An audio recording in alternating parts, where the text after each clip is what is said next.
Chit fund ইস্যুতে শাসক দলের উপর চাপ বাড়িয়েছে কেন্দ্র। এ রাজ্যে বিজেপির শীর্ষ নেতৃত্বের উপর ক্রমশ শক্ত হচ্ছে প্রশাসনিক ফাঁস। জয়প্রকাশের পর শুরু হয়েছে বাবুলকে নিয়ে টানাটানি। তাহলে কি টিট ফর ট্যাট? জল্পনা উড়িয়েছেন বিজেপি নেতা রাহুল সিনহা। তাঁর দাবি, বিজেপি নেতাদের যত হেনস্থা করবে প্রশাসন, ততই ভোট ব্যাংক বাড়বে বিজেপির।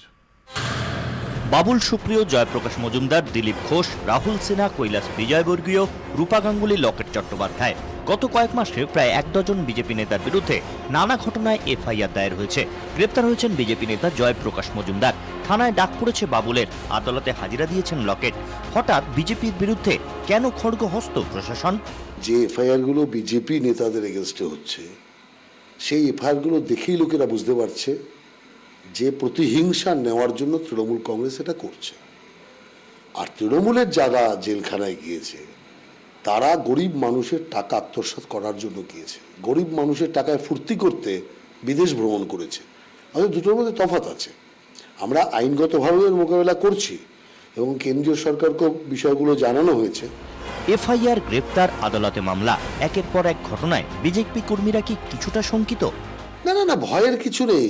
কারণ ঘটনা হচ্ছে, বিজেপির নেতারাই কেউ ভয় পায়নি, তা কর্মী ভয় পাবে কেন? আসলে এইভাবে বিজেপি কর্মী নেতাদের বিরুদ্ধে এফআইআর করে শাসক দল কি বিজেপির আরও সংখ্যা বৃদ্ধি করছে, বিজেপির সমর্থনকে আরও বাড়াচ্ছে? অন্ততপক্ষে বিজেপির নেতৃত্ব কিন্তু তাই মনে করছেন। যত কেস দেবে, যত অনাচার করবে, যত অনিষ্ট করবে, ততই তো তাড়াতাড়ি বিজেপি বাড়বে। অতএব তৃণমূল কংগ্রেস বিজেপি বাড়ার রাস্তাটা আরও প্রশস্ত করে দিচ্ছে, দ্রুত করে দিচ্ছে। প্রশ্ন উঠছে, তবে কি বিরোধীদের অভিযোগই ঠিক? সবই মোদিভাই দিদিভাই গটাপ? এখন এই প্রশ্নেই ঘুরপাক খাচ্ছে রাজনীতির আনাচে কানাচে। ক্যামেরায় কমল জানার সঙ্গে অঞ্জন রায়ের রিপোর্ট, ২৪ ঘন্টা।